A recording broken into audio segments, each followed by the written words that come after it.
నమస్తే breaking update చూస్తున్నాం. Mangalagiri police station కు కాకాణి గోవర్ధన్ ను తరలించారు. ప్రస్తుతం రుస్తుం మైనింగ్ కేసులో రిమాండ్ లో ఉన్న కాకాణి గోవర్ధన్ పై నిన్న మరో కేసు నమోదైంది. సోమిరెడ్డి కుటుంబంపై అసభ్యంగా పోస్టులు పెట్టించారన్న ఫిర్యాదుతో కాకాణిపై మంగళగిరి పోలీస్ స్టేషన్ లో కేసు నమోదు చేశారు.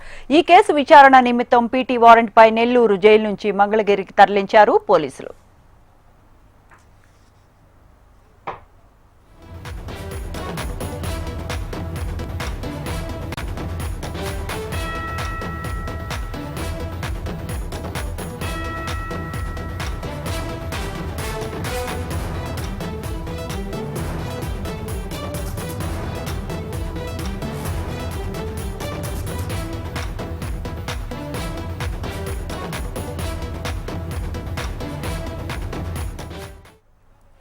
మంగళగిరి పోలీస్ స్టేషన్ కు కాకాణి గోవర్ధన్ ను తరలించారు. ప్రస్తుతం రుస్తుం మైనింగ్ కేసులో రిమాండ్ లో ఉన్నారు కాకాణి గోవర్ధన్. అయితే నిన్న మరో కేసు కూడా నమోదైనట్టు తెలుస్తోంది.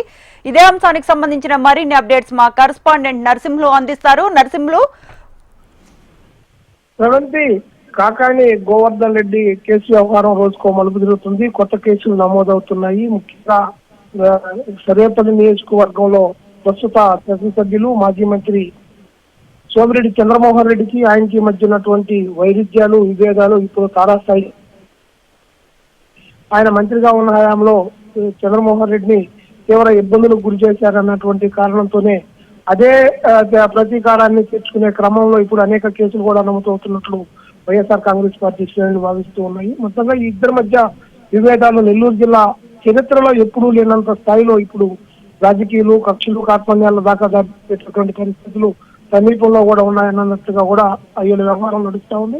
ప్రస్తుతం కాకాణి గోవర్ధన్ రెడ్డిని ఇవాళ నెల్లూరు సెంట్రల్ జైలు నుంచి పీటీ వారెంట్ మీద మంగళగిరి పోలీస్ స్టేషన్ తరలించారు. ఇందులో ప్రధానంగా గతంలో ఆయన కాకాణి గోవర్ధన్ రెడ్డి మంత్రిగా ఉన్న హయాంలో తన వాట్సాప్ నుంచే సోమిరెడ్డి చంద్రమోహన్ రెడ్డికి సంబంధించినటువంటి కొన్ని ఫోటోల్ని మార్పింగ్ చేసి ఆయన పైన అసభ్యకరమైనటువంటి పోస్టులు పెట్టారనేది ప్రస్తుతం ఉన్నటువంటి అధికారులు. సోమిరెడ్డి చంద్రమోహన్ రెడ్డికి సంబంధించిన ముఖ్య అనుచరుడు సురేంద్ర ఈ కేసును మంగళగిరి పోలీస్ స్టేషన్ ఫిర్యాదు చేసిన నేపథ్యంలో ఆయన విచారించేందుకు ఇక్కడ నుంచి తీసుకెళ్లారు. ఒకసారి ఎన్ని రోజులు అక్కడ పడుతుందనేది కూడా మనం వేచి చూడాల్సినటువంటి పరిస్థితి ఉంది.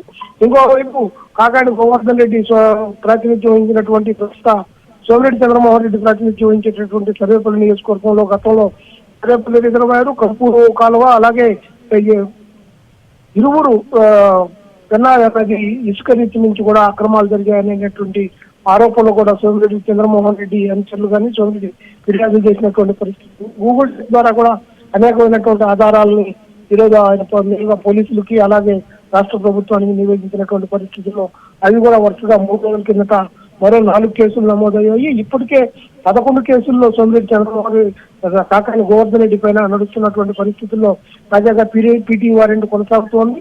మరోవైపు రేపు ఎస్సీ ఎస్టీ కేసుకు సంబంధించి నెల్లూరు ఎస్సీ ఎస్టీ కోర్టులో ఆ విచారణకు రానుంది. ఆయన బెయిల్ పిటిషన్ పైన వాదోపవాదాలు జరిగేటటువంటి అవకాశాలు కూడా ఉన్నాయి.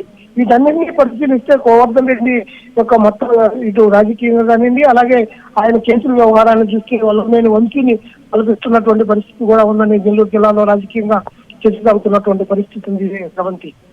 Right Narasimhulu, thanks for the details.